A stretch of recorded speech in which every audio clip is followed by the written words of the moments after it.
Hola, hola, muy bien, ¿de qué saca?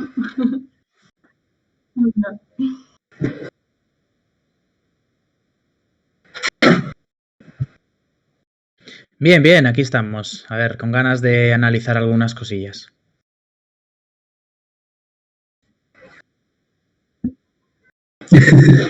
Empezamos de cero. Vale, ya debería estar solucionado. Sí, bueno, estaba presentando a los que nos acompañan. Celia López, ya habéis escuchado. Enrique también. Daniel Guisado, ¿cómo estás? Hace mucho que no te veo. Cansado, sinceramente cansado. Pero bien, bien, bien. Y también nos acompaña Luis Marván. ¿Qué tal, Luis? Bien, a ver si sacamos algunas respuestas, que hay mucho lío y hay mucho que hablar, o sea que a ver qué tal. Bastante lío y bastante cansados, ¿no? Decía Celia que también que estaba cansada. Yo la verdad es que ayer ya estaba, vamos, para el arrastre casi. No sé vosotros qué tal vivisteis la jornada. Bueno, yo creo que... Bueno, Nada, bastante cansada, como decíais, porque, vamos, los periodistas lo vivimos ayer como una noche bastante intensa. Y bueno, ya la verdad eso, intentando buscar un poco respuesta, a ver si nos aclaran un poco la idea, porque desde luego ayer fue una noche en la que nada cambia, pero todo cambia, en el fondo. ¿El resto qué tal lo vivisteis? ¿Dani? Bueno, yo creo que por mi realismo barra cinismo, yo creo que ya está, y lo hablamos en el debate que tuvimos en mi Twitch hace unos días, que estaba todo el pescado bastante vendido y yo creo que la perspectiva que teníamos todos era más o menos la misma. Sí que fue una sorpresa para mí porque no me lo esperaba. Yo pensaba que creía que Ayuso iba a arrasar, pero no iba a arrasar tanto con 65 escaños. Luego ya según empezó a contabilizarse los votos y así que se iba viendo que iba subiendo y subiendo y subiendo, pero no me lo esperaba y eso sí que fue una sorpresa para mí. Enrique, ¿tú qué tal la noche electoral?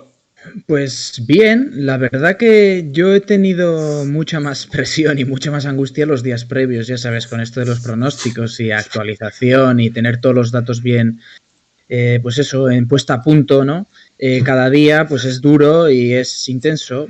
Y ya la jornada electoral bastante tranquilo, me pude permitir dar un paseín con el perro ya una vez iniciado el recuento, o sea que no os digo más. El pescado vendido, como decís, bastante, bueno, bastante esperado lo que ocurrió, con algunas sorpresas, sí que es verdad que quizá esa caída tan brutal del Partido Socialista, que luego comentaremos seguramente, o incluso la subida, pues más de lo que se esperaba del Partido Popular, ¿no? En líneas generales.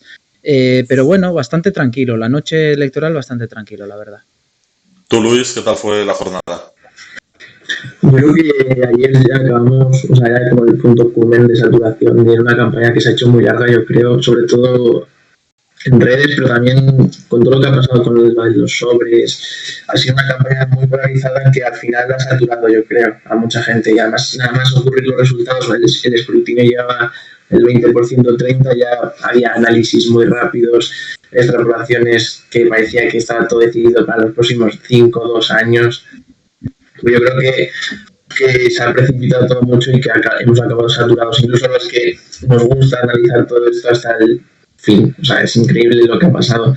Pero yo creo que hay que sosegarse un poco y tener en cuenta muchas cosas y no dar por hecho muchas cosas, que también hay mucho determinismo electoral, que si efecto Ayuso, efecto Mónica, hay muchos efectos y habrá que ver si hay efectos de un lado o de otro y cuáles, porque creo que hay mucho que ver. Me comentan por el chat, Luis, que se te sigue escuchando un poco robótico. A ver qué vamos a hacer. Bueno, como ya sabéis todos, tampoco vamos a incidir mucho en ello. Ayuso y el Partido Popular de Madrid consiguieron ayer un resultado espectacular a todas luces, ¿no? Colocándose con 65 escaños.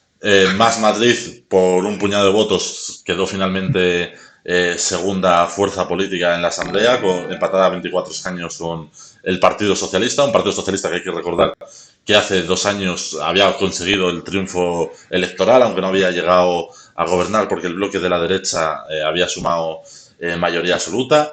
Y bueno, Bosch, que obtiene un resultado bastante aceptable, luego profundizaremos en todos ellos. Y bueno, Unidas Podemos, que yo creo que ha salvado los muebles con ese resultado de 10 escaños y también con esa dimisión de Iglesias, que ayer fue nuevamente protagonista, que también analizaremos. Y bueno, por último, Ciudadanos, que se confirmó que se quedaba fuera. Si os parece, vamos a empezar muy brevemente. Os quería pedir que me dieseis un titular del resultado y de las elecciones madrileñas. Si te parece, Celia, empezamos por ti. Para mí el titular de la noche es Arrasa Ayuso y derrota sin paliativo del PSOE. Dani.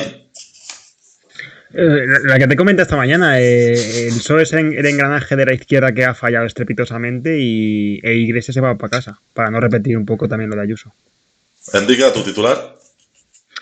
Bueno, yo creo que la marcha de Iglesias estaba anunciado, ya era cuestión de tiempo, no se iba a quedar a hacer oposición, tampoco se va a quedar Ángel Gabilondo haciendo oposición, entonces ahora toca reconfigurar a la izquierda le toca reconfigurarse en Madrid para ser competitivo en otras regiones también. Luis, tu titular.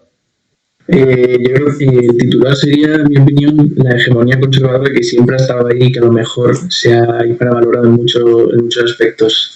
Y sobre todo la caída del PSOE, que podía ser sorpresa, pero yo creo que teniendo en cuenta cómo ha sido la evolución del PSOE en los últimos 2 años, cómo Gabilondo se ha borrado durante la pandemia también, creo que eso era en cierto modo predecible.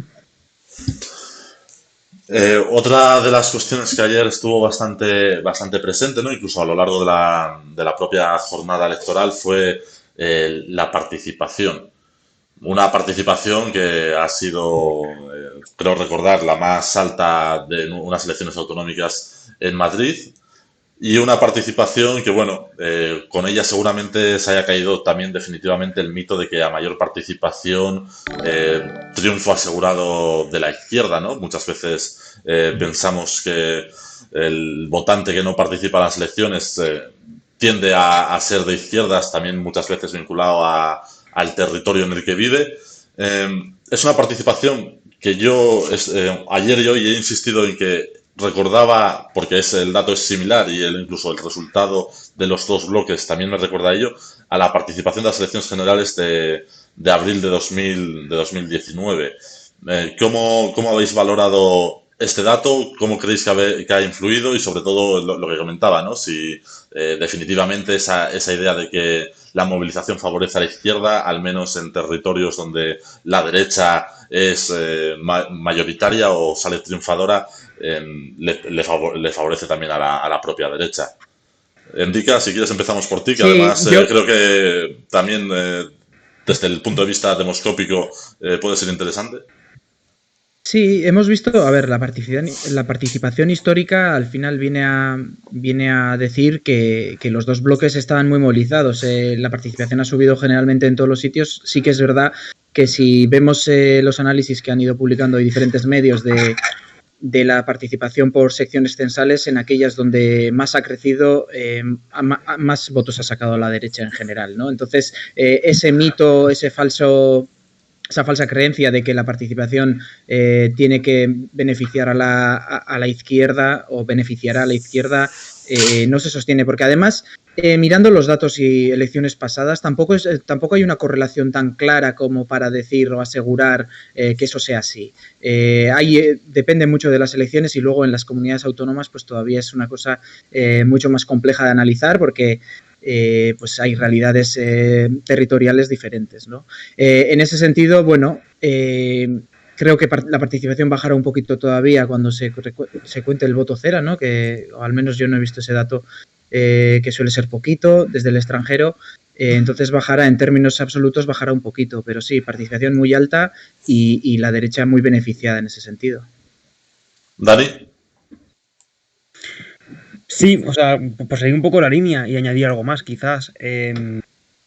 No se ha cumplido lo que veníamos diciendo mucho, yo me incluyo, yo también la he pifiado porque yo pensaba que un poco por la literatura, ¿no? Porque se ha demostrado que los recursos individuales sí que determinan la participación y que siempre hay algo de correlación, depende muchísimo del territorio, como ha comentado Indica, ¿no? De la sociología del territorio.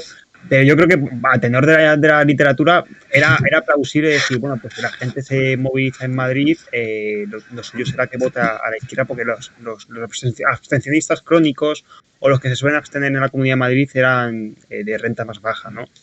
Lo que ha pasado es que se ha producido una campaña electoral pero que muy polarizada y esto a priori podía movilizar única y exclusivamente a la izquierda o podía movilizar tanto a la izquierda como a la derecha. Y yo creo que una de las claves, que yo estoy expectante por ver los datos postelectorales un poco, yo tengo la intuición de que cuando Iglesias dijo abandono la vicepresidencia, voy a ser candidato de Unidas Podemos en la Comunidad de Madrid, yo creo que esa estrategia ha podido movilizar también mucho más a la derecha por miedo o por reacción a una posible o una eventual participación de Iglesias en el gobierno autonómico.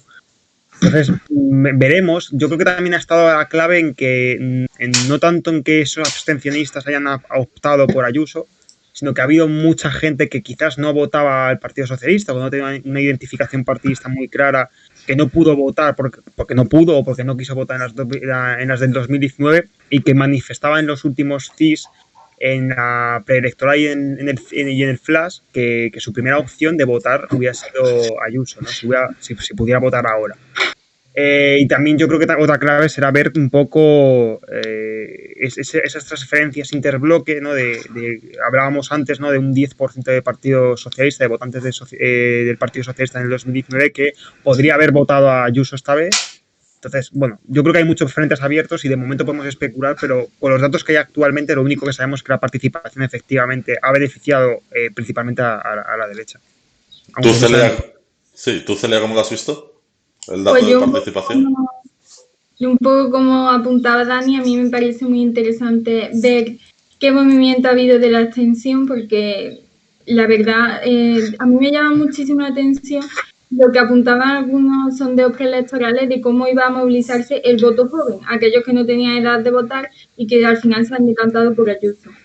Al final ha sido un fracaso más de la campaña de la izquierda, que muchos, me incluyo, creíamos que podía ser buena en apostarlo todo a esa movilización de la izquierda o esa movilización en general. De hecho, el lema de Podemos era que hable la mayoría. Pues la mayoría ha hablado y le ha dado precisamente ese apoyo a Ayuso.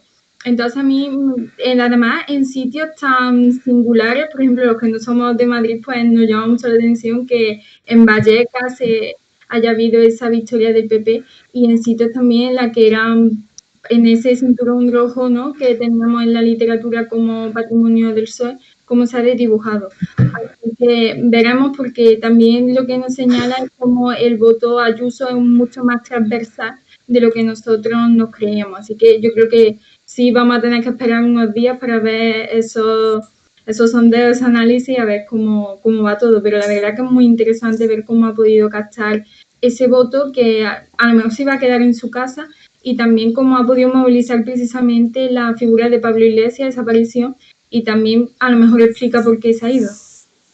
Luis, tu turno. No se te escucha, Luis. Mientras tanto, antes de que, bueno, sí, mientras se conecta Luis, decir que yo creo que lo de, bueno, dos cosas, ¿no? Primero, yo creo que lo de la marcha de Pablo Iglesias era una marcha ya esperada, había periodistas que así lo indicaban, porque, bueno, sabían que ese paso al lado cuando da y sale de la vicepresidencia del gobierno es para presentarse a Madrid, digamos, salvar la última partida y dejar la política. No, yo tampoco me lo esperaba que se quedara haciendo una oposición, habiendo sido vicepresidente, haciendo una oposición a la Comunidad de Madrid para 2 años más. No le veía mucho sentido. Y por otro lado, el tema de la participación en el cinturón rojo, hemos visto, es interesante porque hemos visto cómo por secciones censales, y si cruzamos los datos del voto por renta, ha habido una gran caída del Partido Socialista en todas las secciones con menos renta, y ha habido un gran apoyo a Díaz Ayuso también en aquellas secciones digamos más pobres o con menos renta per cápita. Esto también yo creo que, y ya aprovecho para meter en el debate este concepto, que es que hay Díaz Ayuso y el Partido Popular ha utilizado una especie de batalla contra el gobierno central y lo que ha querido hacer es plantear una dicotomía de la realidad que estamos teniendo ahora, esta realidad pandémica, conmigo habría sido muy diferente y yo os podría haber llevado a una realidad mucho más tranquila, mucho más parecida a vuestra realidad prepandemia, ¿no? Y plantear esa dinámica que creo que es un poco tramposa y un poco rebuscada porque la realidad sanitaria es la que es. También ha hecho a la clase más trabajadora, a la gente que depende de sus trabajos, pues agarrarse ese clavo ardiendo, ¿no? Decir, joder, pues es que si Ayuso me está prometiendo que mi negocio va a seguir abierto, yo tengo que apoyar a esta candidatura a pesar de que el Partido Socialista me diga, o aunque yo haya sido votante socialista toda la vida, ¿no? Luis, ¿tú cómo has visto el tema de la participación, lo que han venido comentando el resto también de cómo ha afectado a la izquierda? Y ya introduzco la siguiente cuestión, que es precisamente la que apuntaba Enrica, ¿no? ¿Cómo valoras el resultado de Unidas Podemos y sobre todo el papel durante la campaña de Iglesias y su dimisión ayer y su salida definitiva de la política? Pues diría que se ha sobreestimado la capacidad de movilización de Iglesias en un momento en que ya su valoración no es buena y sobre todo incluso en sus propios votantes su valoración no es buena. Si comparamos la valoración de todos los líderes con respecto a sus votantes, la valoración de Iglesias es por lo general más baja que el resto, pero también tal vez la izquierda en general, pero Unidas Podemos en particular se han aferrado a algo que tal vez no existía, que era la movilización del sur como la clave para una mayor participación de los municipios afines, simpatizantes, porque claramente son municipios donde en municipales, donde los ayuntamientos de izquierda suman siempre mayoría o acostumbran a hacerlo, y al sobreestimar esa capacidad de movilización y que una mayor participación implicase necesariamente una mayor apoyo a la izquierda en esos municipios, al final enfocar todo en el sur cuando tal vez el sur no aportaba más votos o no lo suficientes ha sido a lo mejor un error que claro, a posteriori se ve y claro, lo que decía Misa Vila, lo decía en una entrevista en la radio, a mayor participación en Madrid, mayor será el apoyo de la derecha. Claro, y cuando analizamos el voto por renta y cómo está distribuido por renta, decíamos, pero ¿cómo es posible precisamente que las rentas tradicionalmente más bajas voten menos y no hacer campaña en el sur y no motivar a una mayor participación en el sur supondrá que esa abstención se mantenga, pero ha ocurrido justo lo contrario, que una mayor participación ha implicado un mayor apoyo y ha sido el eje de campaña, que supongo que lo tocaremos más adelante, de democracia y fascismo, claramente no ha funcionado más sentimental porque el eje o el marco de democracia y fascismo sí que era muy sentimental, muy de emoción de defender lo actual, pero también es muy conservador, es muy de la defensiva. En un momento en el que precisamente podías pasar a la ofensiva, cuando Ayuso habla de libertad, está hablando claramente de unos términos que le dan una autoridad. Y si todo el mundo habla en esos mismos términos, aunque sea con una dicotomía distinta, porque fascismo y democracia es simplemente intentar sustituir esa dicotomía comunismo-libertad, al final caes en su terreno de juego y en su terreno de juego gana, evidentemente. Claro, es que lo interesante muy rápidamente son dos cosas. Uno, este marco que comenta Luis, ¿no? De socialismo, de democracia o fascismo. Primero, ya estás jugando o estás superponiendo un marco de tu adversario a uno tuyo propio. Eso en primer lugar. Y segundo, que es un marco que yo creo que interpela principalmente a la gente politizada o a segmentos de la población muy concretos, mientras que el de libertad o socialismo yo creo que va principalmente a un sentir común de la población, ¿no? Que es lo que comentaba antes Enrica, de querer volver a una fase prepandémica, ¿no? Porque estamos ya hastiados, estamos lo que se conoce ya se habla comúnmente como la fatiga pandémica. Entonces yo creo que ya desde partida podríamos decir que las izquierdas partían con una desventaja muy considerable, ¿no? Porque además algunas veces parecía que querían tocar más los servicios públicos y hablar de sanidad y educación, cuando la gente realmente para ellos es demasiado abstracto y demasiado complejo, mientras que lo dicotómico y lo sencillo funciona mucho mejor. Y en segundo lugar, lo que he comentado antes de democracia o fascismo. ¿De verdad hay mucha gente que identifica a Ayuso como fascismo o somos los cuatro gatos de siempre? Entonces yo creo que esto es una cosa muy interesante, ¿no? Y pues ahora sí que hablamos. Celia.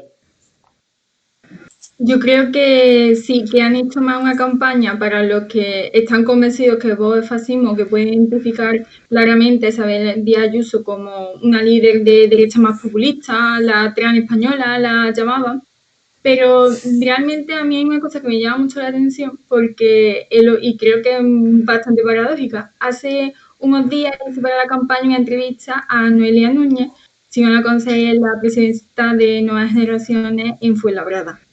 Y ella comparaba, ella tenía a tres grandes lideresas, Aguirre, Isabel Díaz Ayuso y Margaret Thatcher. Y yo creo que precisamente ahora vamos a empezar a hablar mucho del thatcherismo en el PP. Creo que Isabel Díaz Ayuso ha conseguido crear un marco bastante interesante, porque ya no es que estemos hablando de la libertad, porque ahora la libertad es precisamente una cosa tan conservadora como comer. La gente, mucho, sobre todo se veía en la hostelería, lo que queremos es tener los bares abiertos para poder trabajar. No nos sirve que el gobierno nos dé ayuda, porque recordemos que la Comunidad de Madrid es la única comunidad que no ha dado ayuda a la hostelería, pero la apoyaban precisamente porque es que lo dejaba abierto. Entonces yo creo que sí que vamos a ver bastante bien el marco y a ver un poco cómo lo estructura el PP. Y también es que ahora estamos hablando precisamente en estas lecciones, y yo creo que en las que vengan, de las cosas de comer, de cómo se estructura la desigualdad y qué discurso elabora ahora la izquierda.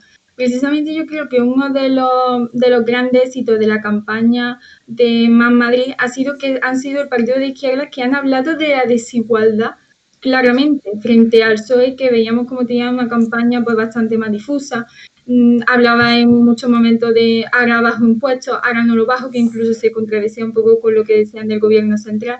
Y eso al final le ha pasado factura, porque como estabais comentando, al final el marco de democracia o fascismo, bueno, es que vos ya está aquí, entonces esa amenaza ya no sirve, vos ya está perfectamente integrado en nuestro sistema parlamentario. Por mucho que hay algunos a los que todavía nos sorprenda la ligereza con la que se habla de pactos con la extrema derecha, pero es algo que ya el votante no concibe como algo que amenaza ni mucho menos la democracia ni le incita más a ir a votar. Yo creo que en ese sentido, un poco además se queda neutralizada ese marco cuando Díaz Ayuso también recibe unas amenazas en campaña, ¿no? Es como tan fascista éramos que a nosotros también nos están amenazando de muerte, ¿no? Y eso un poco neutraliza ese discurso. Yo creo que... Y que lo condena enseguida, ¿eh? O sea, Pablo Iglesias sí que lo condena. O sea, en cuanto sale lo de la SER, ella rápidamente pone un tuit y dice sin paliativos. Perdona, que te voy a contar. Sí. Yo creo que, en cambio, yo discrepo un poco lo de la estrategia esta del Partido Socialista o de atribuir a Más Madrid, pues eso, ¿no? Que haya hecho una buena campaña hablando de desigualdades sociales. O sea, yo creo que si la izquierda hubiera ganado, hubiera mejorado los apoyos y hubiera superado las expectativas, aunque no llegase a gobernar, estaríamos hablando de que el marco fascismo de democracia habría funcionado, ¿no? Y ahora que, digamos, vemos un poco que no ha funcionado o que la izquierda no ha sido tan mejorada en votos y en escaños, hablamos de que la campaña de Más Madrid habría podido ser que sí que creo que ha sido una buena campaña y que ha sido una campaña que han ido por barrios en unos formatos muy pequeños y muy cercanos, y creo que han hecho muy buena campaña, ¿eh? Pero también creo que se sujeta mejor el argumento cuando hablamos de que el Partido Socialista, planteaba un candidato muy flojo, puede ser buen presidente de la comunidad, pero no es un buen candidato desde luego. Había estado ya ausente en la oposición durante los últimos 2 años, no se le veía con soltura a la hora de charlar en los debates, había cambiado de discurso, como bien has dicho, Noelia, Celia. Como bien has dicho tú, cambiaba de discurso constantemente, al principio con Pablo Iglesias no, luego con Pablo Iglesias sí, subimos impuestos, no tocamos impuestos, y además de todo eso, pues eso, ¿no? Que Más Madrid y Mónica García ha sido más, aunque al principio puede ser que no fuera tan conocido como los demás, tanto con los debates que ha tenido y con la oposición que ha hecho, que era muy conocida entre los suyos, desde luego, pues eso creo que responde más al éxito que ha tenido, que desde luego veremos en el CIS postelectoral, ¿no? Que nos dará muchísimas más claves, más que ese fracaso del marco fascismo-democracia, ¿no? No sé qué opináis vosotros. Por colocar las piezas, vamos a centrarnos, si os parece, un poco en cada partido. Habéis tocado ya muchas cosas. Comentaba Indica la situación del Partido Socialista, ¿no? Incluso a lo largo del día de hoy ya han salido algunas noticias de que si la dirección nacional del partido le está indicando la puerta de salida a Gabilondo. Claro, luego también tocaremos Más Madrid y ahí yo os plantearía en qué medida Más Madrid se ha beneficiado o es clave para el resultado de Más Madrid también la situación del propio Partido Socialista. Pero en un primer momento, centrándonos en el PSOE, ¿creéis que la estrategia de campaña ha sido mala, ha sido muy mala? Yo lo que sí identifico en esa estrategia de campaña son dos fases muy marcadas, ¿no? La primera, en un intento de captar votante moderado, votante centrista, seguramente también enfocada a salvaguardar cierto votante que finalmente se ha podido ir a Ayuso, y luego una segunda fase ya con el marco que comentabais de democracia o fascismo, aprovechando lo sucedido en el debate de la SER. Las dos cuestiones que os planteo rápidamente sobre el PSOE es cómo valoráis su campaña electoral y evidentemente su resultado, que yo creo que coincidiremos en que es bastante nefasto, y también si consideráis que puede tener repercusiones para el ejecutivo de Pedro Sánchez. Yo creo que la campaña ha sido mala porque el planteamiento inicial lo han corregido a mitad de la campaña. Es decir, como que se han dado cuenta, la impresión es que a mitad de campaña se han dado cuenta de que su estrategia inicial no era la correcta. Claro, cuando quieres corregir a mitad de camino ya es tarde. Entonces, creo que la dinámica que se generó con lo que decía Indica de la campaña de Más Madrid, de cercanía, en un momento además en el que precisamente esa relación personal más cercana se echa mucho de menos y estar en los barrios, aunque sean pequeños puestos, porque se ve una organización que es más líquida en cuanto a partido, pero en actos se veía que era mucho más cercano que por ejemplo el PSOE, que organizaba actos más tradicionales.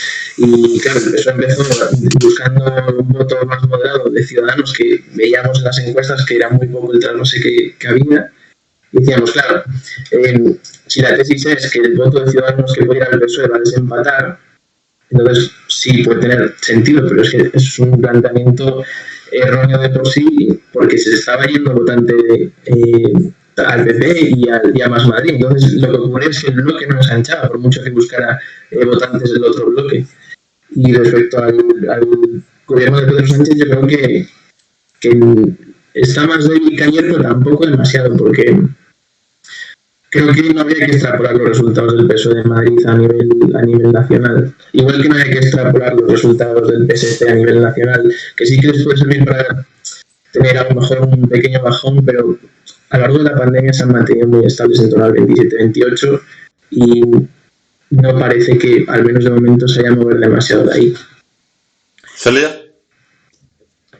Yo creo que no se va a... No podemos extrapolar tampoco unas generales, porque ni la situación será la misma, ni Más Madrid tiene la estructura territorial que tiene Más País, ni mucho menos. O sea, yo lo veo difícilmente. Es verdad que estoy de acuerdo con Luis en que está más débil que ayer, pero tampoco creo que pueda haber nada más allá de a lo mejor algo anímico, que es lógico.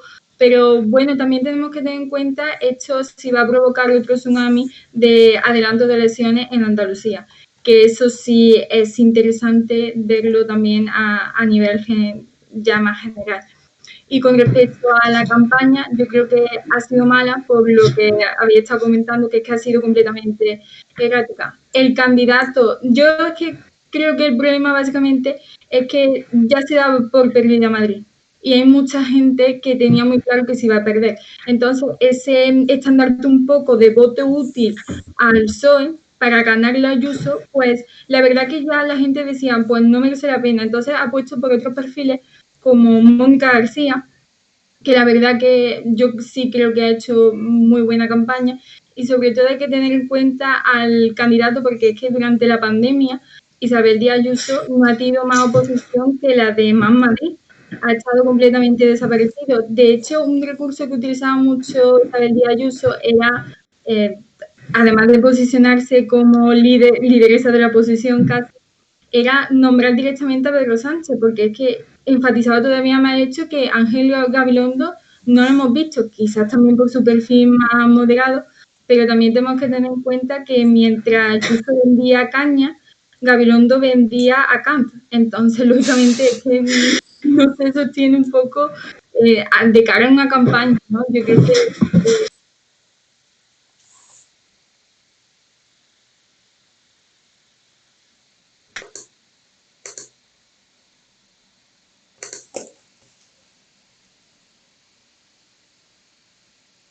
creo que estaba en torno a un 4% de trasvase y ahora vemos que eso. A ver cómo se van posicionando para de la lectura de esta lección. Dani. Yo creo que no se pueden hacer dos campañas en una misma campaña electoral. Es decir, es lo que has comentado tú antes, ¿no? Que había dos fases, dos campañas claramente diferenciadas. Yo creo que tenía lógica desde, al menos sobre el papel, la primera que intentaron desarrollar. Yo creo que con los datos no se sostenía, pero bueno, a lo mejor ellos tenían otros datos o pensaban que se podía conseguir otra cosa.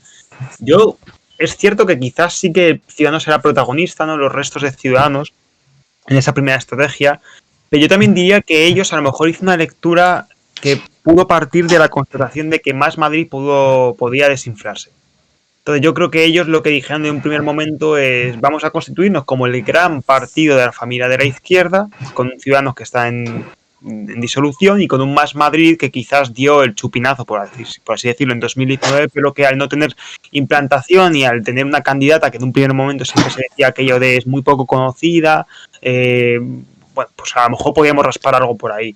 Y yo creo que luego se dieron cuenta de que la campaña les estaba comiendo, que el marco de la campaña de polarización les estaba pasando por encima y tuvieron que virar 180 grados, sobre todo a partir del debate de la SER. Lo que yo no sé es qué ha podido pasar, porque las encuestas, y esto indica seguramente lo sepa mucho mejor, seguramente no, lo sabe mejor que yo, ya decían aquello de Más Madrid estaba en el 16-17%, o sea, antes de las elecciones. Lo que no decían las encuestas es la debacle en el último momento del Partido Socialista. Entonces, yo no sé si esta última debacle ha debido más a fugas a Más Madrid o a que de repente un porcentaje significativo del electorado del socialista ha dicho me quedo en casa o voto a última hora a Ayuso. Puede que haya habido de las dos cosas, pero es que ya veíamos que las fugas del Partido Socialista a Más Madrid, a pesar de que estaban aumentando en la última fase de la campaña, no eran exageradas, no eran tan exageradas como para que el Partido Socialista pasara del 27 al 16, no, 17%, 17 se ha quedado. Ahí yo creo, Dani, perdona, ahí yo creo que hay también un efecto de que cuando entras en Barrena, estando en una campaña electoral, de hecho al Partido Socialista también le ha pasado una vez en Madrid, en las municipales sobre todo, ¿no? Claro, pero si entramos en esa lógica, ¿no? que entiendo perfectamente y estoy con ella, quizás esos votantes no hubieran votado a Ayuso o se hubieran quedado en casa, quizás sí que hubieran apostado por Más Madrid y Más Madrid estaría mucho más fuerte de lo que está realmente. Entonces, yo lo que digo es que creo que el apoyo o la fuerza electoral actualmente que finalmente ha tenido Más Madrid, yo creo que ya estaba cantado incluso antes de las elecciones, que en los últimos días no ha habido fugas hacia transferencias, intrabloque de la izquierda, sino que lo que ha habido es interbloque o abstencionistas de los socialistas, que a última hora han dicho yo me quedo en casa, esto no va conmigo, no me gusta. No lo sé, son dudas. ¿Enrique? No sé, yo cuantitativamente hablando había, dependiendo de qué encuesta consultabas, porque no son muchas las que suelen publicar transferencias de voto, había entre un 10 y un 20%, hablo de memoria, que habían votado al Partido Socialista en las autonómicas de 2019 y iban a votar a Más Madrid en esta ocasión. Yo creo, viendo un poco cómo se ha desarrollado, que será más cerca del 20 que del 10. Pero eso lo sabremos en la postelectoral o si GAT3, que ya se lo he hecho la solicitud, si en el tracking que ha hecho en los últimos días publica los datos, ¿no? Eso para empezar. Luego, sí que creo que también que las no sé si era el propio GAT3, que apuntaba en torno al 10% de voto de socialista de 2019 se iba a ir a Díaz Ayuso esta ocasión. Había otras encuestas que esas transferencias la veían mucho menores. Yo creo que sí que puede ser en ese sentido. Claro, hemos visto en las últimas semanas de campaña, sobre todo después del debate de la SER, que el Partido Socialista estaba en torno al 23-24% de intención de voto según el promedio de encuestas, que cayó hasta el 21 y pico por ciento. Y a su vez, Más Madrid estaba creciendo desde un 13% hasta un 16-16,5%. Claro, esto entrando en la última fase de la campaña, ya en los 5 últimos días que ya no se pueden publicar encuestas, plantea una dinámica que es muy positiva para Más Madrid, que afronta los últimos días con la mejor dinámica y mejor tendencia posible, y justo todo lo contrario para el Partido Socialista. Y sí que parecía que correlacionaban las fugas de uno con el incremento del otro. Ahora, habrá que ver hasta qué punto parte del electorado se ha quedado en casa, parte del electorado se ha ido a Más Madrid y algunos habrán decidido votar a Díaz Ayuso. Yo creo que habrá un poco de todo. Yo creo eso, pues que habrá un poco de todo. Y volviendo un poco a lo que comentaba sobre el efecto que puede tener esto a nivel estatal, yo creo que sí, efectivamente sí puede tener un efecto a nivel estatal. Quizá no tanto como a algunos les gustaría, porque están intentando trasladar ese mensaje, ¿no?, en ciertos medios de comunicación, sobre todo, de que pues esto es un cambio total a nivel estatal, que no sé, se tambaleará un posible gobierno de la izquierda en los próximos años. Bueno, yo creo que aquí sí que vemos y sí que veremos en las próximas encuestas a nivel de España un aumento significativo del Partido Popular, pero también un poco de efecto luna de miel, ¿no? Después de unas elecciones y con tal éxito tal éxito reciente, pues es normal que haya encuestas que lo coloquen en un empate técnico incluso con el Partido Socialista. Pero lo veo difícil, y bueno, históricamente hablando, también hay indicios de que cuando Madrid gira más a la izquierda o gira más a la derecha, estatalmente también se gira más a la izquierda o se gira más a la derecha. Eso no significa que si Madrid vira a la derecha 10 puntos, estatalmente la derecha también lo haga lo mismo, ¿no? Esa cantidad, sino que menos, obviamente. Pero sí, esa correlación sí que existe. Ahora, de ahí a que la derecha pueda gobernar, es que esto es un tema, porque la derecha, siempre y cuando Vox esté a nivel nacional en torno a un 16-17%, que es una barbaridad de intención de voto, que actualmente está, según el promedio de encuestas, en esas cifras, o sea, con un Vox potente, no va a tener aliados territoriales la derecha para gobernar. Puede ser que la situación sea súper ingobernable, que la aritmética parlamentaria sea súper compleja para la izquierda, mucho más de lo que es ya actualmente, pero si Vox está en un posible gobierno o un apoyo de Vox es necesario para hacer presidente a Pablo Casado, por ejemplo, el PNV y PDeCAT no van a estar ahí. Yo sí que creo, ¿puedo añadir? Sí, claro. Yo sí que creo que que crea que pueda pasar no significa que vaya a pasar, pero sí que puede haber conatos de reestructuración del bloque de la izquierda. Y eso no significa que Más País vaya a adelantar a Unidas Podemos, pero yo creo que sí que hay un poco de eco de noviembre de 2019 tras la derrota de la derecha. En el sentido de va a haber una transición importante en Unidas Podemos, Más País, que lo consiga o no es otra historia totalmente distinta, pero sí que va a intentar aprovechar este rebufo, ¿no?, de la Comunidad de Madrid, y yo creo que claramente van a apostar ya por la vía verde. Repito, otra cosa es que consiga que funcione, pero por ejemplo lo que comentaba Indica de Vox en el 16-17%, que eso significa que no va a tener aliados totalmente, pero es que en el 2019 uno de los principales hándicaps que tenía el bloque de la derecha es que eran 3 con unos porcentajes de votos muy importantes, y que eso tenía como principal consecuencia una coordinación en escaños en las circunscripciones penosa. Ahora, con la debacle o la desaparición, yo creo que ya podemos hablar prácticamente de Ciudadanos, la cosa va a tener va a haber más posibilidades para la derecha. Que se consiga no es otra cosa, pero es cierto que si necesitaría socios, con una normalización de Vox por parte del PP lo va a tener más difícil, pero al ser 2 formaciones en el bloque de la derecha lo van a tener mucho más fácil para coordinarse en las provincias de 3, 4, 5 escaños. Déjame apuntar una cosa más aquí. Perdonad, que estoy hablando. No, tranquilo. Pero aquí hay una problemática, que es que primero, o sea, el efecto que puede tener el ascenso de Más Madrid ahora en las elecciones o sea, se puede diluir. ¿Por qué digo esto? Porque seguramente, ya habéis comentado anteriormente, las elecciones andaluzas serán antes que las elecciones generales y todo va según lo previsto. Y en las elecciones andaluzas, después de la escisión que se ha dado con los anticapitalistas y Podemos, ¿qué espacio queda para una especie de más país en Andalucía? Perdona, Enrica, ahí de hecho lo que se está pasando es que Más País iría con los anticapitalistas. Sí, en coalición, sí. Claro, entonces ya ese voto, no sé cómo decir, ese voto verde urbano de clases medias con estudios universitarios, o sea, ya anticapitalistas tiene otra bandera, ¿no? O sea, sí, eso sería una coalición antinatura, ¿no? Incluso dentro de las propias batallas y fragmentaciones internas que en su momento se vivía Podemos, eran como el agua y el aceite, ¿no? Sí, claro, efectivamente. Recordemos que eran los pablistas, los errejonistas y los anticapitalistas, ¿no? Que era la sección más pequeña, quizá. Sí, entonces eso un poco el tiempo también puede hacer que se diluya este efecto, porque yo creo que Más Madrid es muy de corte madrileño, o sea, muy arraigado al territorio, con fundadores y con gente que ha participado en la creación del partido madrileña, y que hemos visto también ese intento de Más País, de intentar presentarse en varias comunidades y varias provincias en las elecciones pasadas, en las elecciones generales pasadas, que tampoco tuvo mucho éxito, a pesar de ir de la mano de muchos partidos o algunos partidos regionalistas con poder territorial bastante significativo, como pueden ser la Chunta en Aragón o Compromís en la Comunidad Valenciana.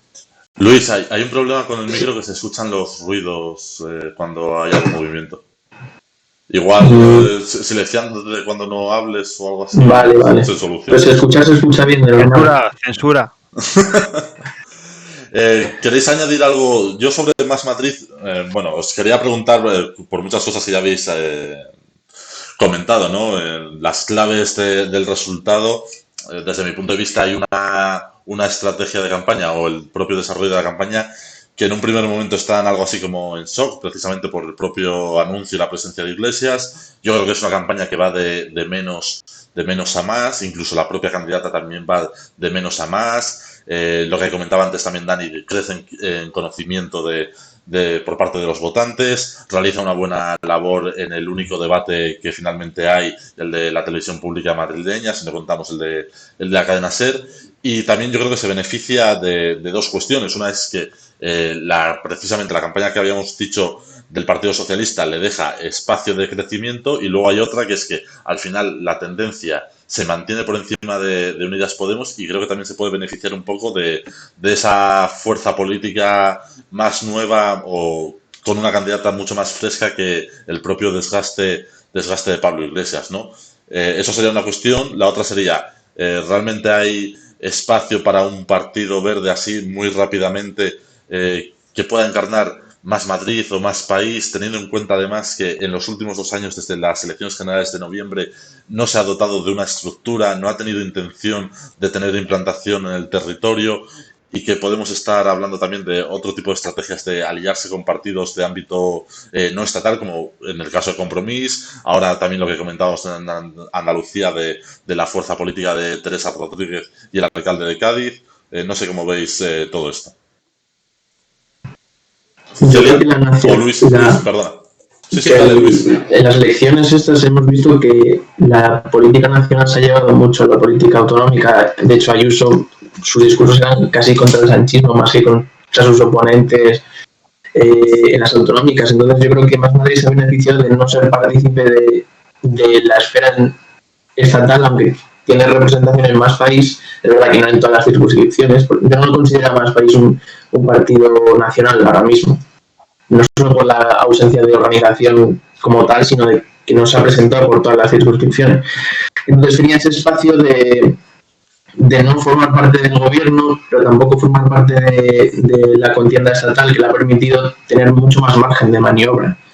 Y precisamente esa idea regionalista que manejan les permite centrarse su propio eslogan de campaña lo decía, centrarse en lo importante, que es Madrid exclusivamente, porque Ayuso hablaba del sanchismo, Gabilondo hablaba, incluso a veces decía, yo soy Gabilondo, soy el candidato, no soy Pedro Sánchez. En plan, tenían que remarcarlo, porque a veces parecía que el candidato del PSOE era Pedro Sánchez. De hecho, Almeida decía, la derrota de Pedro Sánchez será histórica, es decir, se mantenía constantemente el relato de que el perdedor sería Sánchez y no el PSOE. Entonces, eso le ha beneficiado y le ha permitido tener más margen que a un partido nacional que simplemente está jugando a nivel autonómico. Celia. Yo creo que es complicado, aunque creo que Más País tiene un espacio porque sobre todo da un discurso que a mí me resulta bastante interesante. Además, da ese tipo de discurso, está muy dirigido a los jóvenes. Además, ha podido incluir en la agenda varios temas como la salud mental. Y yo creo que sí puede tener un recorrido, pero todo dependerá de la salud de Podemos en las siguientes generales y sobre todo lo que estáis comentando, ampliar mucho más su base, porque realmente de Más País lo que se conoce es la figura de Rejón. Y ahora mismo Rejón tiene bastante buena imagen, pero no hay más, no hay una estructura, una implantación territorial, como vemos que le ha pasado también a Podemos, que vivía mucho de la estructura territorial que tenía ya Izquierda Unida. Ahí sí lo veo bastante complicado, aunque a lo mejor pueda crecer. Lo que pasa que tardaremos en verlo porque en una andaluza, ya por lo que comentabais antes, lo veo bastante complicado porque, como decíais, es casi antagónico el modelo que presenta Teresa Rodríguez, más de nacionalismo andaluz incluso, que el que presenta Errejón, mucho más cosmopolita. Permitidme que me apiade de la izquierda de mi tierra porque es bastante complicado imaginarse la entrada de un voto como para el de Errejón o incluso cómo va a funcionar ese tipo de trasvase. Yo no creo que pueda calar una coalición entre capitalistas y Errejón, sinceramente. Lo veo bastante complicado por el discurso tan marcado que está teniendo también Teresa Rodríguez. Pero bueno, todo es estudiable y en política en España puede pasar de todo. O sea que, una pregunta rápida, seria. ¿Ves factible 4 formaciones de izquierdas entonces en Andalucía si se producen elecciones? No, bueno, no. Que pueda haber, ahora mismo es que lo veo bastante complicado.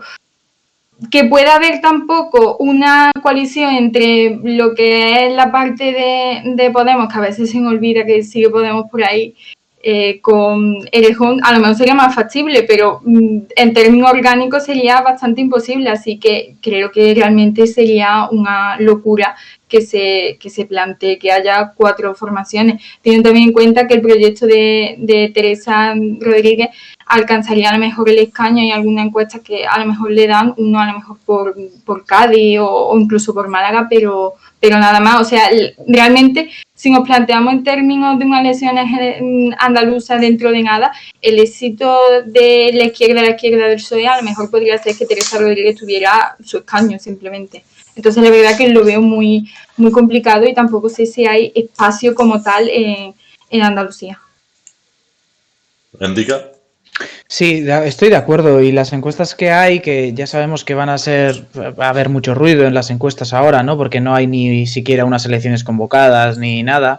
Pero bueno, parece que la escisión de Podemos en Andalucía favorece más al propio Podemos que a la escisión. O al menos eso es lo que indican los datos. Luego, en torno al tema de la candidatura verde o a un partido verde en España, yo creo que a futuro puede pasar, ¿eh? O sea, no digo yo, o sea, como habéis dicho, poco a poco con los años puede llegar a ocurrir. Hemos visto, y de esto igual Daniel sabrá más, que en diferentes países europeos los partidos verdes están adquiriendo cierta importancia, por ejemplo en Alemania, ¿no? Pero claro, a día de hoy, con los pocos datos que hay y con unas muestras muy pequeñas, porque estamos hablando estoy hablando de Más País en las elecciones generales pasadas, o sea que el CIS postelectoral tenía muy pocas respuestas de este grupo de votantes. Tampoco hay ese electorado, no está tampoco tan tan identificada como ecologista, como primera definición que se daría a sí misma, sino más bien pues socialista o otro tipo de incluso feminista antes que ecologista, ¿no? Entonces, habrá que ver en estas es lo que estaré pendiente en esta postelectoral, a ver si sale esos datos por autodefinición y veremos a ver cómo se identifican los votantes de Más Madrid, pero a priori parece que Errejón con el ecologismo, como que el Errejón ya se le conocía de antes de ser ecologista, ¿no? A mí la verdad es que a día de hoy me cuesta ver ese espacio verde en España, igual que en otros países del sur de Europa, como puede ser Italia, ¿no? Porque al final estamos manteniendo altos niveles de desempleo, desigualdad también económica, y hay zonas industriales o que antiguamente eran industriales donde el encaje de las políticas medioambientales en esos posicionamientos más de máximos, yo le veo cierta dificultad, sumado también a que no deja de ser una materia que en parte puede ser transversal y mismamente ya no Unidas Podemos, sino el propio Partido Socialista con figuras como Cristina Narbona han venido trabajando desde hace tiempo. No sé si queréis añadir algo a esto o pasamos. Yo, fíjate, no tanto por las características de desempleo que acabas de comentar, que seguramente sea una causa, sino porque al final en el sur de Europa, en Portugal, Italia, Grecia y en España, pues al final los ejes de conflicto no son ortogonales, son más, al final la cuestión ecológica se reconduce a la ideológica, ¿no? Podríamos decir, mientras que en Alemania o incluso en Austria, que son partidos muy interesantes los verdes que hay ahí, es lo que acabas de comentar, son más transversales, ¿no? Lo puede hablar tanto una persona o un político de centro derecha como uno de centro izquierda. Yo aludo a lo que he dicho antes, que es que en España, digamos, el perfil sociológico del votante de izquierdas permite que existan dos formaciones claramente diferenciadas, pero yo tengo muchas dudas de que exista espacio para tres formaciones. Lo que sí que es cierto es que las debilidades del de Unidas Podemos, en este caso, y del Partido Socialista, vamos a ver si el eco de la Comunidad de Madrid repercute en el PSOE nacional, pero las debilidades de los dos partidos que hay ahora mismo en el gobierno puede suponer una fortaleza para Errejón y sus compañeros, ¿no? También quiero decir que has comentado antes de la estructura de Más Madrid o de un posible Más País. Hay que decir que Más Madrid tampoco tiene estructura. En la capital sí. En la capital sí tiene algo de estructura, pero es que en la Comunidad de Madrid no tiene estructura y los que somos de ciudades un poco más alejadas del sur o del oeste o del este, vemos que no hay gente, que no había, el otro día por ejemplo no había apoderados prácticamente en los colegios, o sea que no tenemos por qué esperar que haya una estructura previa a un éxito electoral. Puede que pues eso, haya un marco o una ventana de oportunidad y Errejón se cuele por ahí. Y con el tipo de partido verde igual, o sea, ya se repite constantemente, no es lo mismo los verdes alemanes que los verdes en Suecia o en Bélgica, que son más de sandía, ¿no? Verdes por fuera, rojos por dentro. Y sobre todo el hándicap principal que tiene Errejón, que lo habéis comentado, es que ya se le conocía antes de ser Errejón ecologista. De todas formas, os digo, ha subido un vídeo en Twitter, no sé si ha sido esta mañana o hace un rato, diciendo algo así como, oye, nuestro objetivo es pausado.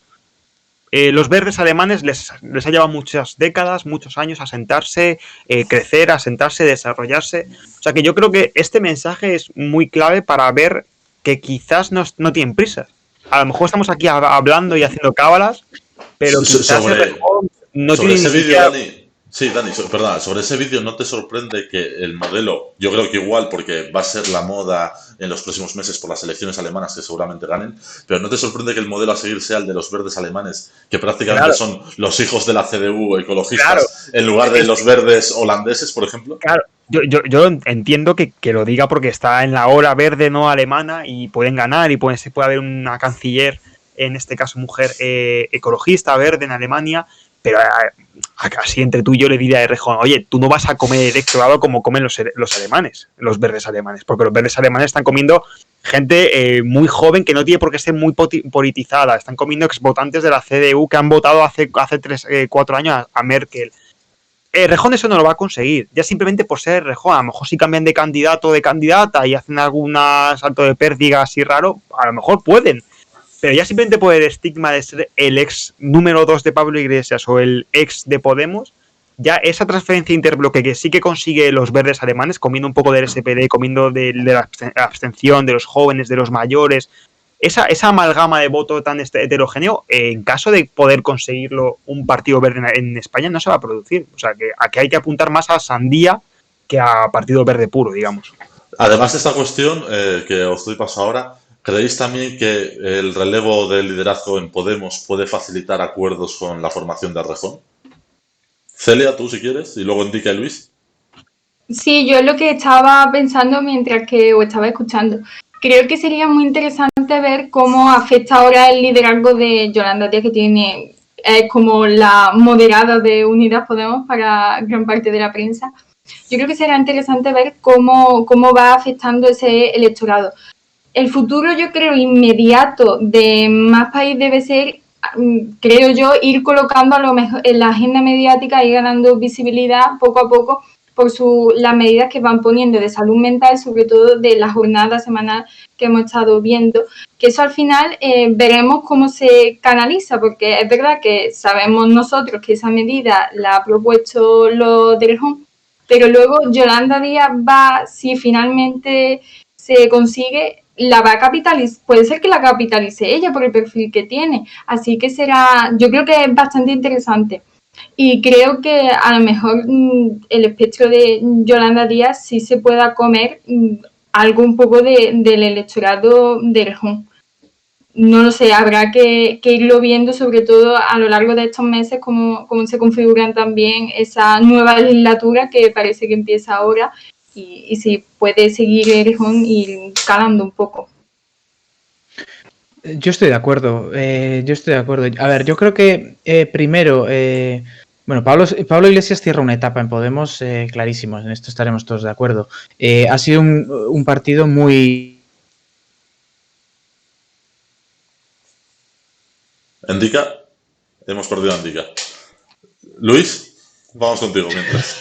Yo estoy de acuerdo en lo que decís, que no hay una identidad ecologista como tal. O sea, puede haber una afinidad, pero no un voto verde como tal, y que además ese voto en caso de haberlo, no es capitalizado por un solo partido. Es decir, incluso partidos nacionalistas de izquierdas, por ejemplo Esquerra en Cataluña, bueno, Compromís en Valencia, que tiene más sentido porque ahí van en coalición, pero por ejemplo incluso Bildu o BNG son partidos que por lo que decía Dani, porque se superponen elegir izquierda-derecha con las cuestiones ecologistas, feministas y el eje tradicionalista, progresista está muy marcado.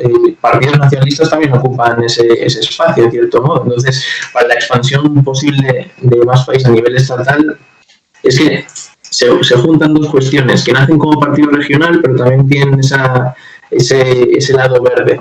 Y ese lado verde choca con muchos partidos nacionalistas en Galicia, Euskadi o Cataluña, pero también el lado regionalista choca con esos partidos. Es decir, hay un doble choque con partidos nacionalistas que en unas generales les pueden perjudicar. En algunos casos se puede incluso llegar a coalición como la Junta o Compromís, pero yo no creo que haya ese espacio a nivel estatal. Lo que sí que creo que hay a nivel municipal, porque a nivel municipal es donde más cambios se pueden hacer en este sentido, mucho más perceptibles. Es decir, el ejemplo de París yo creo que es muy claro. Si los verdes en Francia están en cierto modo teniendo visibilidad en los últimos tiempos, también es porque partidos, no necesariamente de los verdes o candidatos de los verdes, les han dado esa ventana. Es decir, creo que no es una cuestión de un partido, al menos en España no creo que sea una cuestión de un partido. Incluso el PSOE reivindica mucho la cuestión de la transición ecológica. Es decir, que hay una disputa que es muy difícil. Es decir, conformarse como partido verde exclusivamente tiene poco espacio, en mi opinión. Yo añadir lo que ha comentado antes Endica también, de estar expectantes un poco por la postelectoral y ver un poco las etiquetas de electorado de Más Madrid. Lo digo porque yo con un compañero, después de las generales del 2019, hicimos un artículo, ¿no?, hablando de cómo podía sobrevivir o podía intentar sobrevivir Más Madrid, apuntando, Más País en este caso, apuntando un poco a la línea verde. que además me cayó la del pulpo porque me acusaron de trabajar para Errejón. Y yo ahí con mi compañero sí que veía precisamente esto, que a pesar de intentar tener una vocación de partido verde o partido pseudo verde, ¿no? A pesar de que hablaban de progresismo, de nueva política también, de bajar el tono de voz, pero hablaban algo ya en el 2019-2020 del factor ecologista, a pesar de esa vocación, su electorado no se identificaba como el ecologismo. Había muchísima más gente que se identificaba como progresista o incluso como feminista individualmente que como una persona ecologista como primera y segunda etiqueta. Ojo, ya no estoy hablando ni siquiera de primera, sino de segunda. Entonces sí que va a ser interesante ver cómo en estos 2 años sí ha conseguido Más Madrid, en este caso la marca de Más País regional o al revés, evolucionar hacia esa identificación o esa imagen de partido ecologista. Porque mi sensación es que en el 2019 todavía no lo eran, podían tener más o menos vocación, pero eran más como una izquierda chic, como una izquierda, no me llames de izquierda, llámame progresista. ¿No? Y yo creo que eso cuajó, consiguió lo que consiguió en el 2019, pero ahora sí que yo creo que están en viaje de transición. Y a ver en la postelectoral, esa gente que ha votado por Más Madrid, ¿cuántos hay verdaderamente ecologistas o que tienen como problemáticas principales que solventar por parte de la sociedad y por parte de la política los problemas ecológicos? Hay una cuestión que no vamos a ver en la postelectoral y yo creo que también sería interesante, que es que seguramente, o al menos yo por intuición lo doy por hecho, es que había en 2019, en mayo, había mucho votante que hizo un voto dual en Madrid, ¿no? En el ayuntamiento votó a Carmena y en las autonómicas votó a Gabilondo. Mi sensación es que gran parte de ese votante, por no decir, o sea, no voy a decir la totalidad porque sería exagerado, pero gran parte de ese votante, yo creo que en esta ocasión se ha decantado por Más Madrid. No sé si estáis de acuerdo. Sí, yo sí que estoy de acuerdo. Y en las elecciones generales pasadas Podemos tuvo más apoyos que Más Madrid, ¿no? ¿Se me escucha? Sí, ¿no? Es que tanto silencio de repente, no sé si. Entonces, sí, yo creo que sí, Edu, lo que tú decías. Lo que pasa es que o sea, yo reivindico que ese corte regionalista que tiene Más Madrid, porque hemos visto en los últimos tiempos cómo, o sea, al igual que en 2015 empezó la gente a interesarse por la política, de repente, pues con todo el estallido del 15M, en 2014, con la incorporación de Podemos a la escala nacional, luego con Ciudadanos, se vio una especie de todos los debates en televisión, la política estaba mucho más presente que lo que había estado antes, una especie de erupción de la política. Ahora estamos viendo un poco de hartazgo también. Esa es como una especie de saturación, como que muchos de los líderes ya van repitiendo. Pablo Iglesias mismamente estaba ya acusando muchísimo desgaste entre los votantes, ¿no? Que ya de ser ese revulsivo y esa persona carismática es ser un candidato muy quemado, ¿no? Y en esta tesitura estamos viendo cómo los partidos regionalistas están adquiriendo cada vez más apoyos ante esa saturación de los partidos nacionales o estatales que están todos, digamos, en Madrid, un poco esa cercanía del partido regionalista. Hemos visto en el País Vasco cómo EH Bildu ha sacado unos resultados increíblemente buenos, casi históricos. Últimamente tenemos la presencia de Teruel existe, están las encuestas indicando que quizá por Coalición por Melilla puede entrar en el próximo Congreso de los Diputados. O sea, estamos viendo una especie de erupción de partidos regionalistas que creo que pues eso se circunscribe por el hartazgo que hay en la política, y en ese sentido creo que Yolanda Díaz también da un poco de frescura. Creo que es una candidata que tiene buena valoración, que tiene un tono moderado a pesar de ser del PCE, o sea, que esto es curioso, ¿no? Cómo le trata la prensa conservadora y la prensa no tan conservadora, de momento, claro, porque todavía no es candidata, siendo del PCE, ¿no? Que esto es otra cosa interesante que lo meto aquí, es que en Podemos, no sé si puede llegar a ser secretaria general de Podemos porque no lleva militando en Podemos, o sea, nunca ha militado en Podemos y creo que hace falta como 6 meses de militancia mínimo para... Sí, son 6 meses, sí.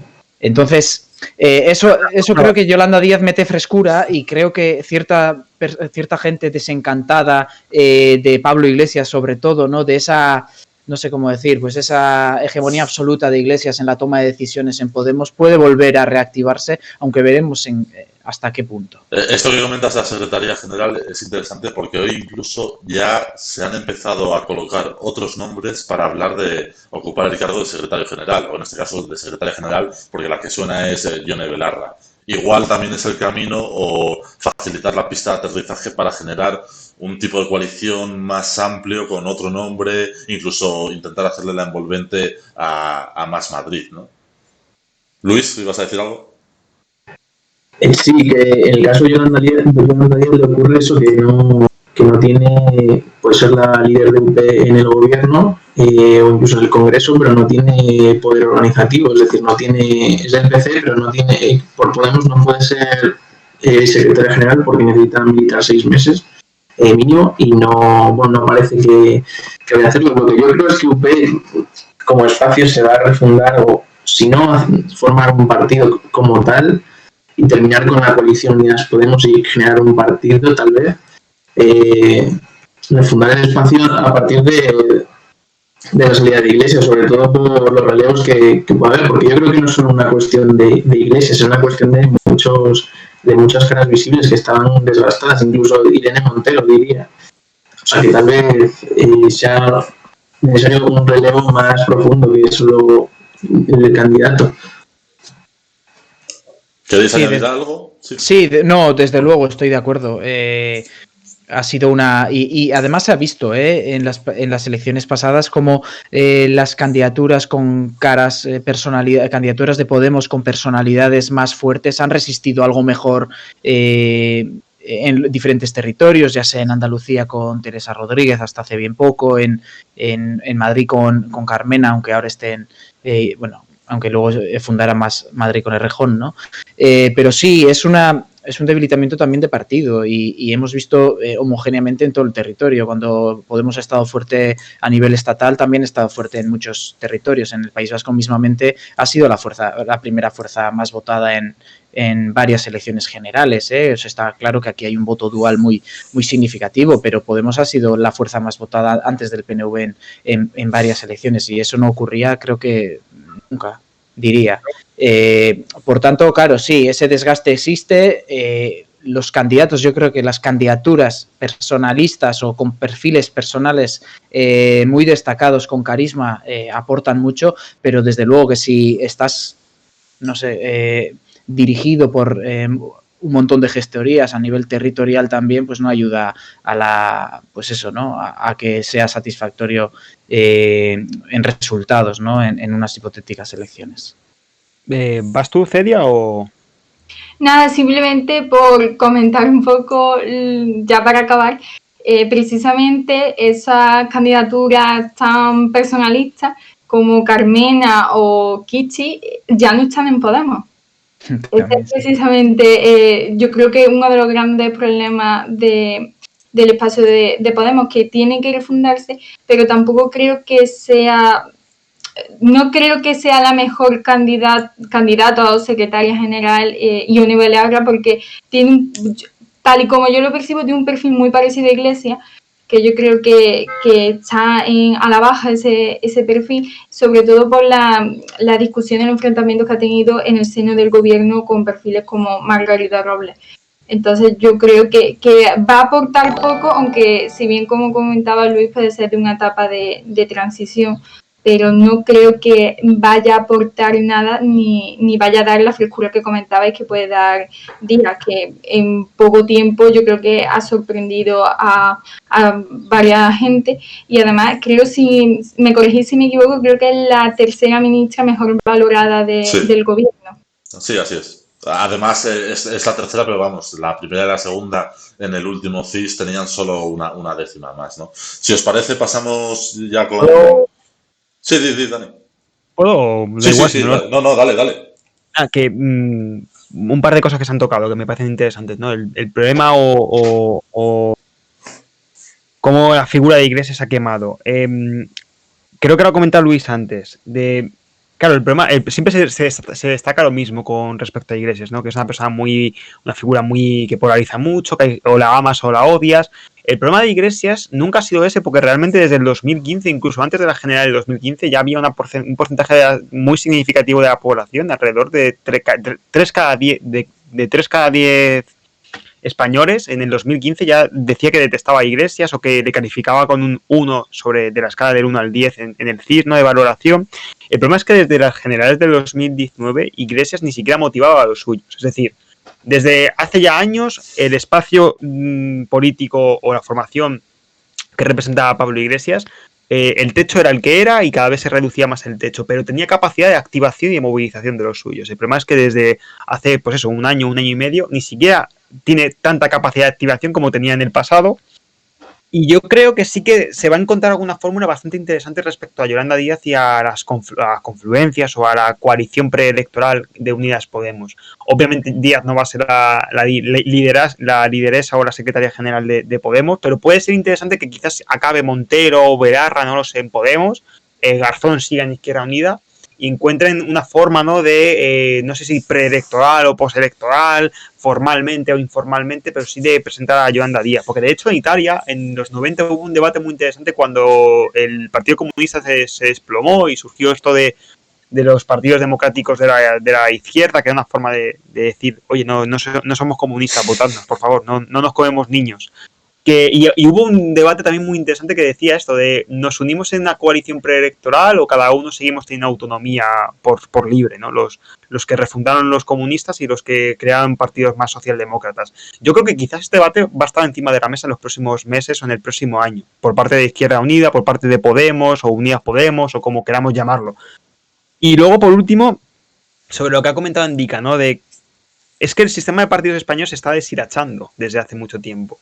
Porque mucha gente se ha dado cuenta, yo no sé si lo habéis visto, pero hace un par de días subió David Bravo, supongo que le conocéis, ¿no? Sí. Que ha sido diputado por Podemos y es abogado, bueno, en fin, es muy interesante. Ha subido un vídeo en su canal de YouTube, porque hace directos también, que os lo recomiendo, en el que explica su experiencia en el Congreso de los Diputados. Muy divertido, como siempre es él. Y él decía que... Joder, es que me estoy riendo de pensarlo. Y él decía que él es de Sevilla y cuando Podemos le contactó, le dijo, oye, pues queremos que vengas con nosotros en las listas, le pusieron de Almería.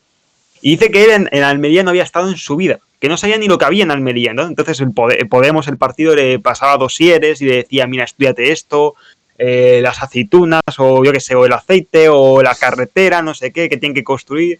Y él como que no lo entendía, que decía, pero vamos a ver, si en el Congreso vamos a legislar nacionalmente, no vamos a, aunque yo sea elegido por Almería, no me voy a preocupar por Almería, ¿no? Eso es lo que decía. Y él cuando iba a Almería, el diario de Almería, los periódicos ahí locales, siempre le preguntaban por Almería. ¿Y qué vais a hacer por Almería? ¿Cómo vais a mejorar? Y él no tenía ni papa, entonces siempre la cagaba. Esto que es una anécdota muy tonta, pero que de verdad recomiendo el vídeo, yo creo que está un poco en el germen de lo que se está cociendo a nivel provincial, ¿no? Teníamos como muy interiorizado esto de el Parlamento español legisla en Madrid y en España, pero no legisla concretamente en las provincias. Y hay muchas provincias que se están dando cuenta de que no es tan costoso organizarse, coordinarse para sacar algún escaño y llevar a una persona representativa, ¿no?, que represente los intereses concretamente de esa provincia.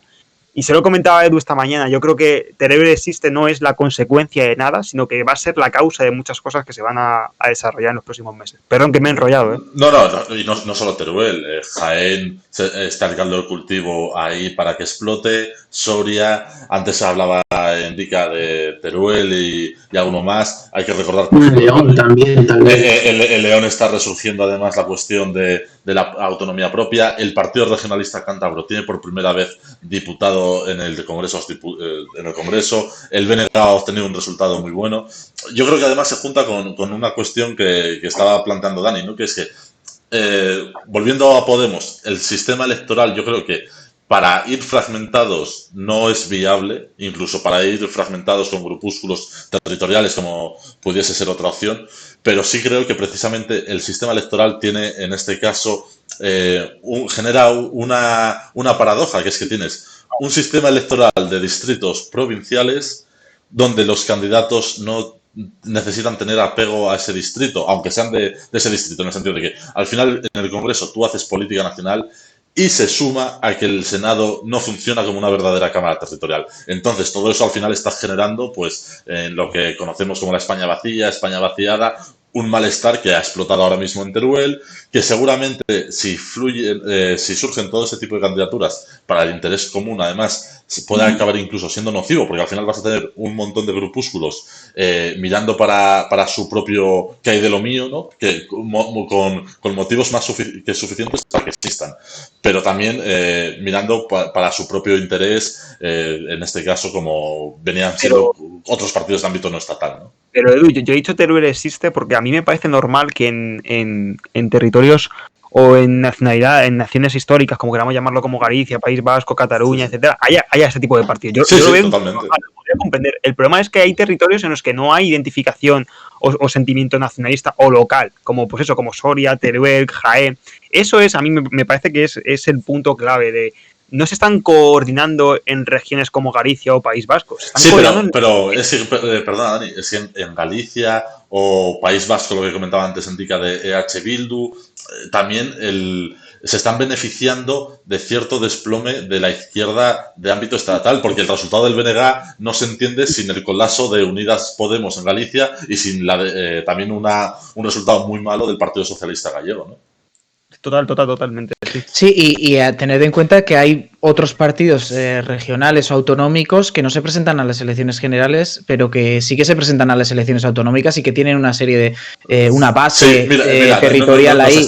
Perdona, Indica, nos están comentando ahora en el chat, que yo no me acordaba de ellos, por un partido de Ávila, por Ávila, tiene un diputado en la comunidad autónoma que además Unión del Pueblo Leonés también tiene representación, ¿no? Perdona, que claro, y en las islas también, en Canarias hay algún partido regionalista, en Baleares también, en Murcia creo que también. O sea, son partidos que en un momento dado pueden decidir presentarse a las elecciones al Congreso de los Diputados diciendo, pues un poco abanderando ese discurso de a nosotros nos tienen desatendidos o nosotros representaremos mejor los intereses concretos de esta provincia o esta región. Y quería traer a colación también que acabo de ver la noticia que el Partido Socialista va a convocar primarias en Andalucía para escoger la próxima hora. Mismo acabo de leer, o sea que ya vemos ahí cómo el Partido Socialista estaba tardando, ¿no? El Partido Socialista ya cómo se está moviendo a la expectativa de que se pueda provocar un adelanto electoral para jugar con tiempo, ¿no? Sabéis que se está hablando de una candidatura a Susana Díaz, pero también de Juan Espadas, que es el alcalde de Sevilla. Y eso, pues por ahora esos dos, o bueno, al menos esa es la especulación, pero vamos, que pronto primarias. Celia, ¿cómo valoras esto? Bueno, lo estábamos esperando, además había habido, en las que llevamos un poco aquí en Andalucía, lo estamos viendo como había habido una cascada de agrupaciones del PSOE movilizándose a favor de un adelanto de primaria, o por lo menos para que sea a la candidatura, aunque luego la Secretaría General tenga que esperar a que se convoque el Comité Federal, que es en octubre. Es la candidatura que hay es precisamente un poco contra Susana Díaz, que sería Juan Espadas, que ya un secreto a voces Vox Populi. Y precisamente un poco por lo que estábamos comentando, uno de los principales hándicaps de Espadas es que es el alcalde de Sevilla. Y entonces eso en Andalucía no hay una identidad andaluza, sino existe más bien una identidad provincial. Por eso se entiende un poco mejor la posibilidad de que concurra a las próximas elecciones un panel de Jaén. Sí. Además, recuerdo una entrevista que le hicimos a alguien de esa órbita, un poco de la movilización que estaba viendo allí, que decía, Teruel existe en 50 años, ha conseguido más con un diputado que nosotros con no sé cuántos diputados en el Congreso, ¿no? Recordemos que el PSOE de Andalucía se ha identificado durante muchísimos años, incluso ahora se sigue identificando todavía como el Partido de Andalucía. Entonces, pues lo iremos viendo, pero bueno, esto es bombazo, la verdad. Luis, me habéis a la tarde. Ya. Luis, para terminar con la izquierda, antes de pasar a comentar un poco los partidos de la derecha. Sobre los partidos regionalistas, que lo que decía Dani de Teruel existe, creo que es consecuencia de precisamente esos desigualdades territoriales en donde el PNV podía negociar con los gobiernos, por ejemplo, a los independentistas ahora. Es decir, lo que hablabais del que hay de lo mío se ha generalizado hasta tal punto de que unos siempre ganan y otros siempre pierden. Entonces, los que pierden han dicho, tenemos la posibilidad de generar, aunque no tengamos base de identidad. Pues hemos perdido a Luis. No quería seguir. ¿No? ¿Has vuelto? Sí, te escuchamos. Vale, de generar un partido, aunque sea una plataforma muy precaria, pero para un objetivo concreto, que es poner un diputado en el Congreso y ya tener esa representación y poder marcar agendas de su territorio para acabar con esa desigualdad que existe en diferentes territorios. En Extremadura lo raro es que no haya surgido nada todavía. Por ejemplo. Luis, activa la cámara, que te hemos escuchado pero no te vemos. Vale, si os parece pasamos ya a comentar la derecha porque nos estamos alargando un poco.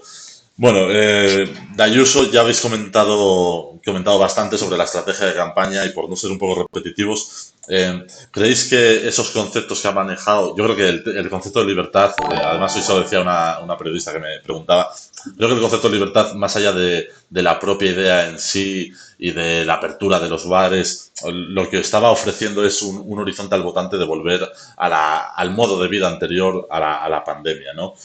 Creo también que ha jugado un papel, el mensaje sobre todo, donde la cuestión identitaria madrileña, canalizada hacia sus posicionamientos neoliberales, por supuesto, pero también que ha estado muy presente.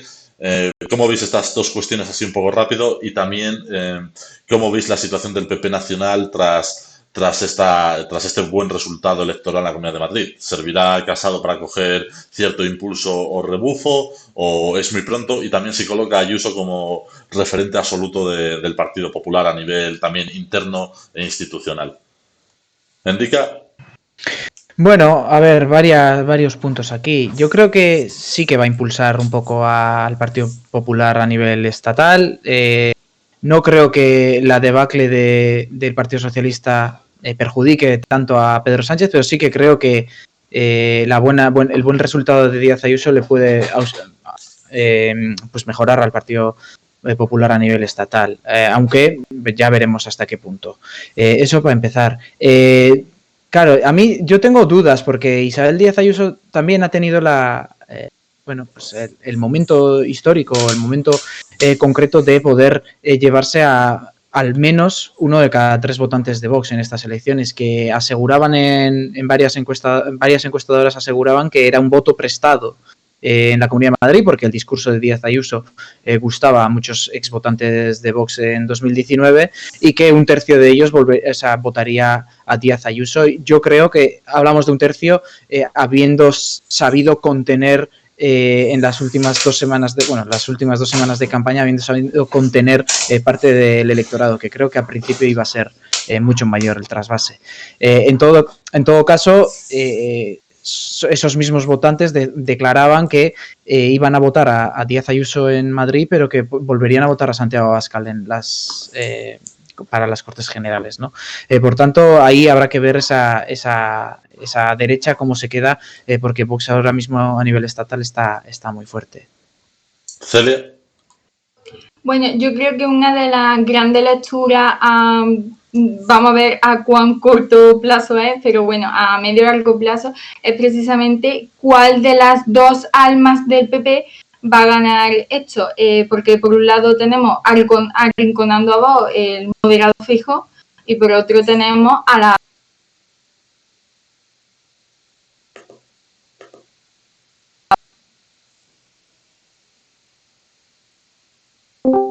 estamos viendo. Por un lado, Feijóo parece que se contrapone un poco precisamente a ese modelo un poco más radical que presenta Casado, y luego por otro Ayuso se contrapone bastante también a él, porque hemos visto durante la campaña como ella misma se reivindicaba y decía que ella iba por libre. Incluso un dato que parece anecdótico, pero a mí la verdad que me llamó bastante la atención cuando ayer estaba en esa fiesta Casado hablando, los militantes coreaban el nombre de Ayuso. A la que querían ver era Ayuso, que puede ser que sí, que fuera ganadora de las elecciones, pero eso llama la atención. Y luego otro fue que a los que lo seguimos por La Sexta, a Ferrera, vimos que mientras que todos los periodistas le preguntaban a ella, Casado estaba ahí como en un segundo plano, como hola, estoy aquí, no olvidéis de mí, que dio bastante ternura, la verdad.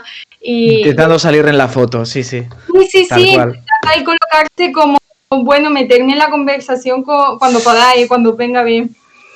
Y también yo creo que ya como anécdota, recuerdo que ayer hablando con una amiga mía periodista de cómo habíamos visto las elecciones, yo le decía, yo digo, es que a lo mejor se ha confundido, se ha trabajado muy bien el tema de libertad y puede suponer libertinaje.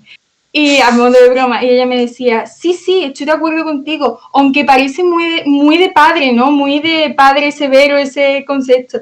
Y digo, precisamente ese puede ser el problema, que hemos dejado de entender cómo se entiende ahora la libertad, que la libertad puede ser en esa fatiga pandémica que apuntabais que todos vivimos, pues a lo mejor es tomarte una caña, que te dejen trabajar y como la izquierda ha perdido también esa capacidad de ilusionar, yo creo que eso puede ser bastante preocupante.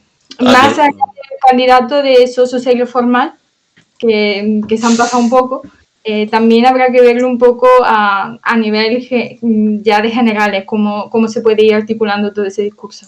O sea, completamente de acuerdo en que Ayuso y el PP le robó el concepto a la izquierda antes de empezar, marcó los términos del debate y los ha controlado prácticamente toda la campaña. Una cosa sobre lo que comentaba Celia de Casado, en cuanto a esos vítores y aplausos a Ayuso, hay un dato que a mí me ha llamado muchísimo la atención, no de ahora, sino en los meses previos, sobre todo a finales de 2020, cómo la valoración de Casado, ya no entre el conjunto de los votantes, sino entre el propio electorado del Partido Popular, caía en picado tras el verano. Incluso después de haber intensificado toda esa crispación, las manifestaciones de Núñez de Balboa, donde también el voz más sociológico estaba muy presente, pero cómo la valoración de Casado, pese a esa oposición muy dura frente al gobierno, cayó en picado, sobre todo a partir de septiembre a diciembre, entre los propios votantes del Partido Popular. Dani, te doy paso. ¿Cuál era la pregunta? Es que hemos hablado estamos hablando un poco de la situación la situación del PP y de las consecuencias que va a tener a nivel nacional. Muy concretamente, yo creo que no, yo creo que es una anomalía, es un pequeño oasis lo que hemos visto con Ayuso. Esto no significa que, como hemos comentado antes, en las próximas semanas veamos un boom importante electoral para el Partido Popular a nivel nacional. Pero yo creo que no, yo creo que Casado como mínimo seguro va a estar unas elecciones más.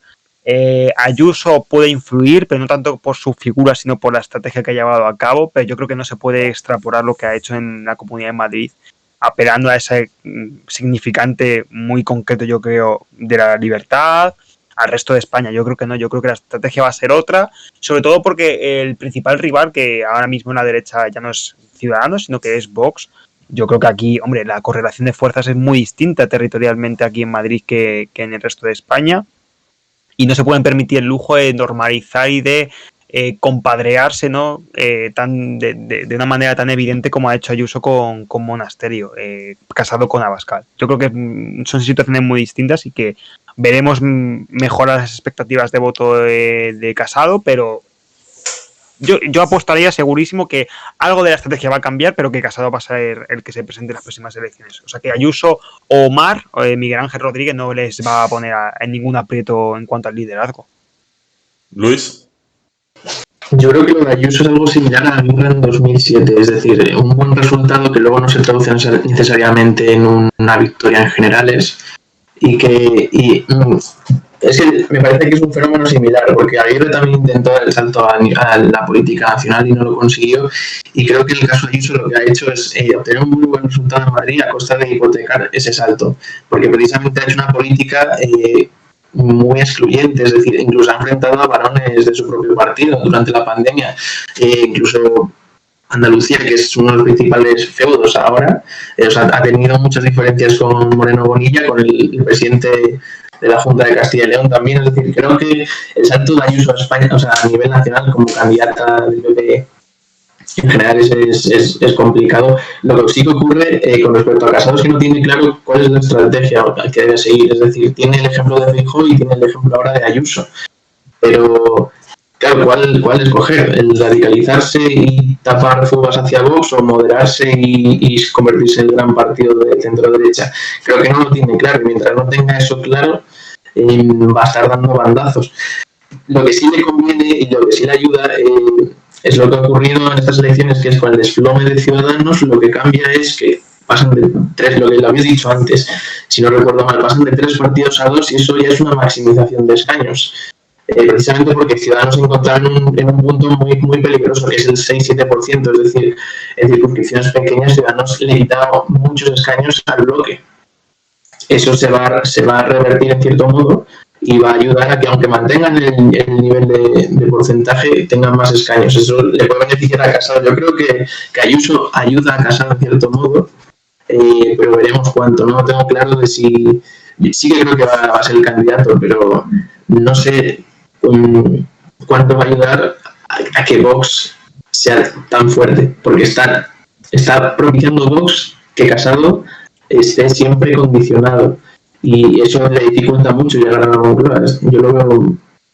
Creo que todos los partidos se unen contra Vox, entonces en ese momento el PP tiene un problema.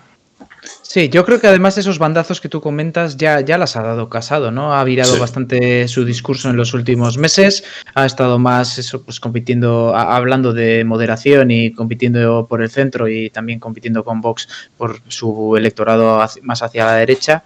En ese sentido, pues eso, pues tiene diferentes varones territoriales. Feijóo, quizá comentaba yo en una tuicheada la semana pasada que Feijóo era...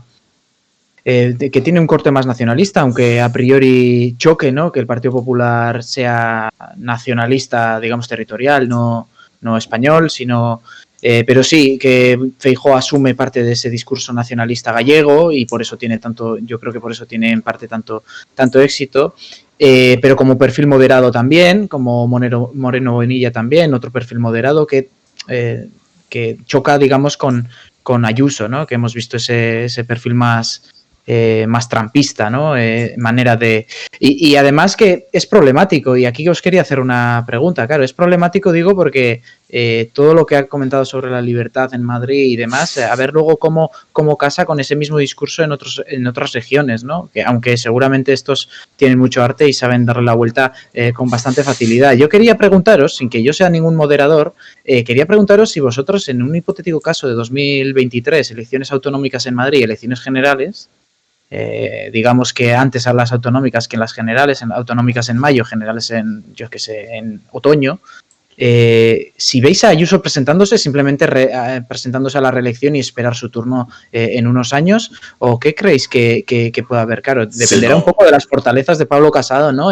Claro, si no hay debacle por ninguna parte por el medio, y en principio no debería haber más elecciones igual que catalanas y andaluzas en el peor de los casos durante este año, es difícil también ese escenario en el que ella tenga el momento para dar el salto. Y sobre la estrategia, yo creo que Luis ha puesto el foco justo en una de las claves de lo de Casado y de la dirección nacional. Casado lleva dando bandazos durante los últimos meses o el último año entero, ¿no? Y se suma, yo creo, aquí a qué estrategia seguir. Ahora no tienes a Ciudadanos en cuanto a que no tienes competidor en el centro, tienes la única amenaza a Vox, veremos si Vox sigue estando bastante cerca o no, y también la estrategia de Feijóo yo no la veo viable, porque Feijóo está en otro sistema de partidos, en cuanto a que Vox allí no existe, y Ciudadanos tampoco existía, ojo. En tal caso, termino ya, la vía que sí se especulaba estos días en Génova, que habrá que ver si vuelven a cambiar por el resultado tan bueno de Ayuso, era precisamente la de Moreno Bonilla, ¿no? Entendimiento con Vox, pero marcando distancia con un perfil más moderado. Yo simplemente digo Ayuso 2027.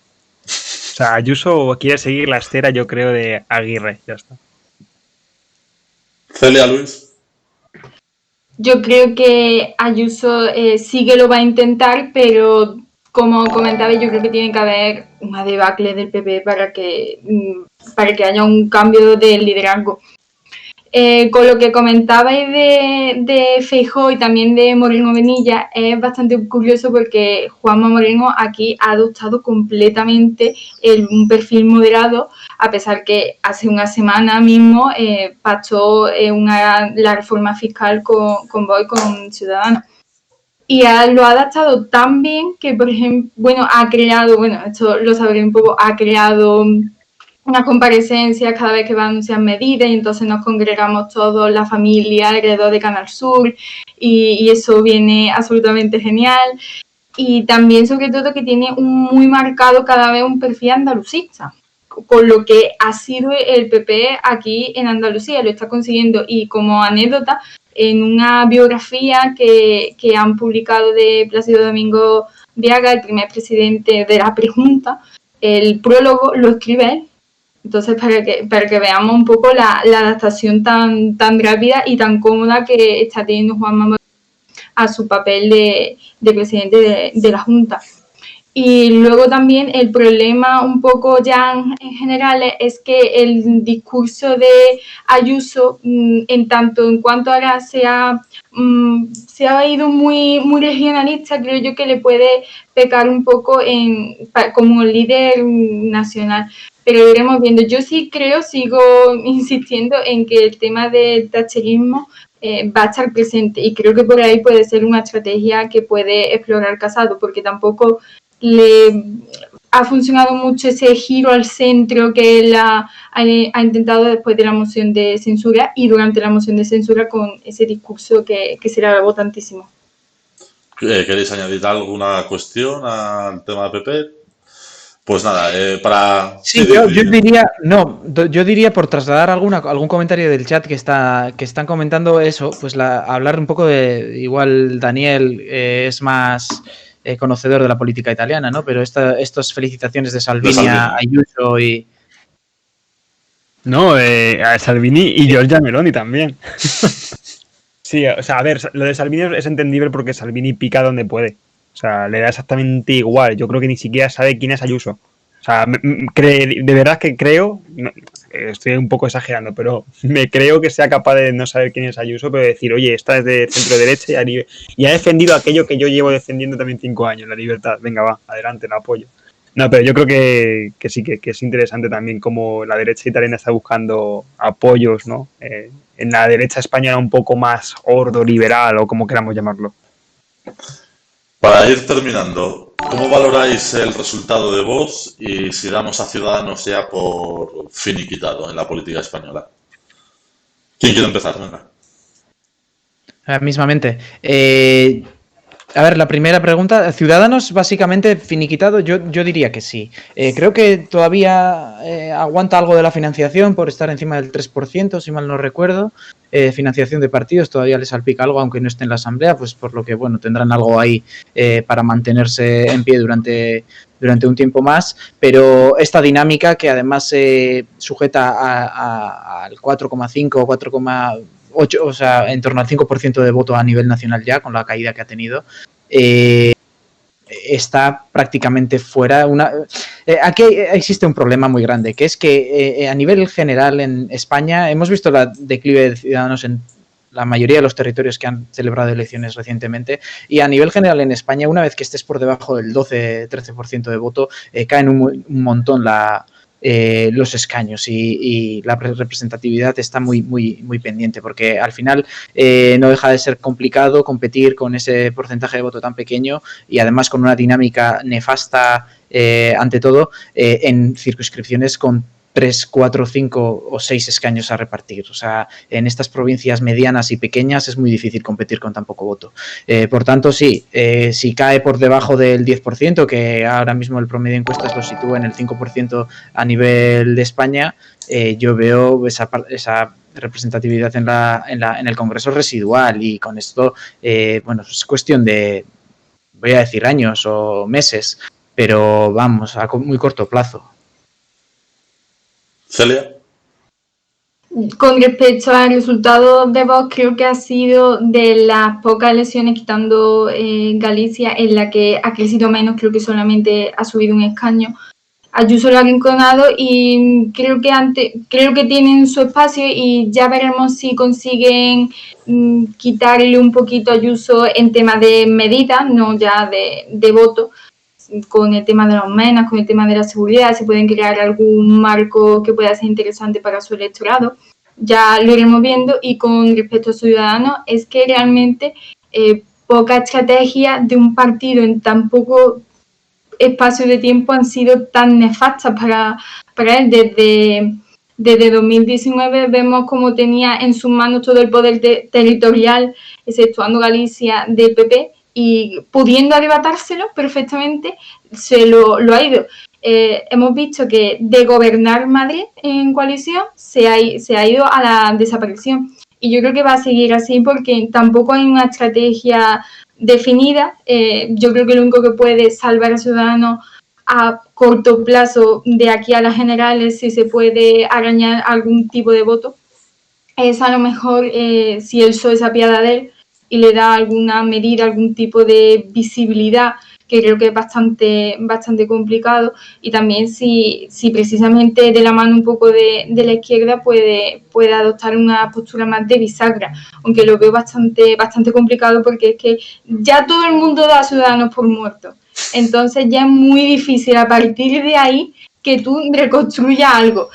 Yo veía muchos apoderados de Ciudadanos comentar, no, es que nos va a ir genial porque es que está todos nuestros puntos genial, nos estamos viendo todos, hay mucho ánimo. Y luego lo has visto y dices, pues, o sea, está muy bien en la interna como tú lo vayas viendo, pero luego eso no se ha traducido. El problema de Ciudadanos no es ya un problema de candidato, que era alguien pues bastante del estilo de Ciudadanos. El mundo más, yo creo que es alguien solvente para ellos. El problema es la marca. El problema es que ya es que no se espera nada. Han ido todo el rato al rebufo de lo que pensaba ser Ayuso. Entonces, pues por ahí es que ya no tienen más espacio. Lo veo muy complicado. A lo mejor en las generales sí se salvan, pero va a estar bastante complicado y necesitan ya en julio, que parece que lo ha propuesto Armada, una reflexión bastante extensa de qué es lo que quieren hacer. Yo, fíjate, yo creo que lo que apunta Celia es clave. O sea, se ha instaurado tanto dentro del partido como fuera un clima de que esto no lo remonta ni aunque tengas muchas ganas y tengas todo el viento a favor. La clave es ahora cuándo va a desaparecer, sino si va a desaparecer o no. O sea, ¿cuánto va a tardar? ¿Va a llegar a las siguientes generales? A mí esto me parece interesante porque si llega a las siguientes generales puede restarle voto al bloque de la derecha. ¿Se va a integrar con algún partido o se va a diluir poco a poco y sus dirigentes, como ha comentado Edu esta mañana y hemos visto en los últimos meses, van a seguir yéndose al Partido Popular principalmente o a otros partidos? Yo creo que esas van a ser la clave. La clave no va a ser si va a aguantar, si va a repetir resultados o, por supuesto, mejorarlos. Y en cuanto a Vox también, rápidamente, yo estoy expectante por ver qué deciden ser. Porque tienen que decidir, o sea, no puedes seguir con esta táctica de decir que el ingreso mínimo vital es una paguita, pero no rechazarlo, porque tienes miedo de intentar ser contradictorio con tu estrategia obrerista o intentar, ¿no?, con esta estrategia de intentar ser un partido obrerista o de derecha radical. No puedes seguir estirando este chicle, Vox.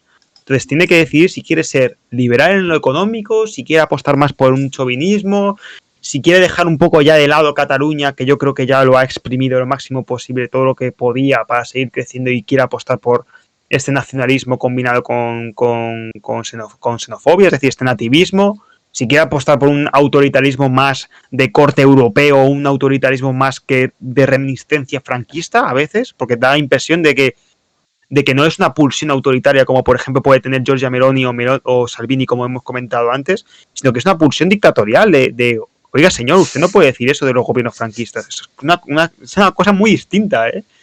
Esto en la derecha radical no ocurre, o la mayor parte de ella, o en la más exitosa electoralmente. Por lo tanto, yo estoy expectante por ver qué quiere ser Vox de mayor. Luis, para cerrar ya. Yo creo que a Vox le lastra el hecho de ser una escisión del PP. Si hubiera nacido como un partido nuevo, sin ser restos del partido grande de la derecha, podría tener una estrategia mucho más europea, digamos, en términos de derecha radical, pero tiene todavía esa alma liberal porque Abascal es un hijo del aguirrismo, es decir, estaba en Madrid, estaba en las estructuras del partido en Madrid, tenía su fundación EDENAE, si no me equivoco, que está muy vinculada al PP y a la defensa de la nación española desde un punto de vista muy conservador, pero no tiene ese elemento obrerista, mucho que lo quieren tenerlo, pero no son capaces, o sea, saben que les podría funcionar, pero no son capaces porque les lastra esa identidad de somos una extinción al final del día. Entonces, creo que además los resultados es verdad que se veían en barrios de distritos del sur de Madrid que aguantaban, incluso subían un poco, porque es que buscan de forma clara el voto obrero, pero siguen sin entrar. Habrá que ver, de todas formas, aún es pronto. Yo creo que están construyendo su identidad y no tienen lo que dice Dani, no lo tienen todavía claro. Respecto a sus resultados, yo creo que son aislados, que la tendencia en España va a ser más o menos la misma. Es decir, no van a caer porque el PP les absorba, como ha ocurrido en Madrid. Creo que van a mantenerse como están, porque son unas elecciones, a mí me parece que son unas elecciones aisladas, que marcan posibles tendencias, pero no creo que vayan a tener consecuencias tan a corto plazo. Y respecto a Ciudadanos, creo que no tiene margen como partido bisagra, porque los bloques están muy claros, están configurados y el PSOE ha elegido, aunque quiere tener como socio Ciudadanos, pero una cosa es quererlo y otra cosa es poder. Es decir, Ciudadanos, ¿qué estabilidad le va a dar a un PSOE como gobierno siendo tan débil? Al PSOE le queda otra opción que buscar el apoyo de Podemos y de partidos independentistas, aunque no quiera. Es decir, ahora mismo no tiene otra opción. Y sobre lo de la convocatoria de un congreso, ¿no? En julio, o una asamblea extraordinaria, acaban de hacer aval número 2, es decir, es como un premio al trabajo bien hecho. O sea que, bueno, no sé, ahora mismo tal vez estén esperando a algo, una oferta de coalición España Suma, algo parecido, pero no sé yo si tienen intención de revertir la situación y tampoco creo que puedan. Así que tal vez en torno a 2023 las autonómicas, depende si son antes o después de las generales, porque podrían incluso adelantarse, puede ser el momento de función definitiva. Bueno, yo ahí creo que el Partido Popular lo que está jugando es a intentar captar rápidamente cuantos más cuadros intermedios mejor y luego cerrarles la puerta, porque claro, es un poco lo que venís comentando y que la marca ya no aporta nada, ¿no? Entonces el Partido Popular, ese espacio ya lo ganará por méritos propios, pero ir a un tipo de coalición o absorber la marca así de una forma generalizada, yo creo que en principio tampoco le aportaría nada. Es más, habrá que ver, hoy se lo comentaba a Dani cuando lo vi por la mañana, habrá que ver si Rivera no acaba escenificando algún tipo de fichaje estrella de cara al otoño, que además el Partido Popular tiene una convención. Pues no sé si queréis añadir algo más, si no ya... Eso ya sería enterrarle a Ciudadanos, o sea, que viniese Rivera con la pala y venga, o sea, acabase el propio agujero que él mismo empezó, recordemos. Así es. Pues nada, lo dejamos aquí, ya llevamos camino de las 2 horas. Muchas gracias por haberos pasado por este canal, también a quienes nos están viendo, que muchos ya están deseando ir a ver el fútbol y otros imagino que ya se habrán ido. Así que nada, buenas noches y gracias por haber estado por aquí. No sabía ni que había fútbol, Julio. Hay que contraprogramar. Tienes un chat muy, muy gracioso, que conste que me he echado unas risas leyendo. Bueno, buenas noches. Venga, un placer. Emisión. Hasta luego. Chao.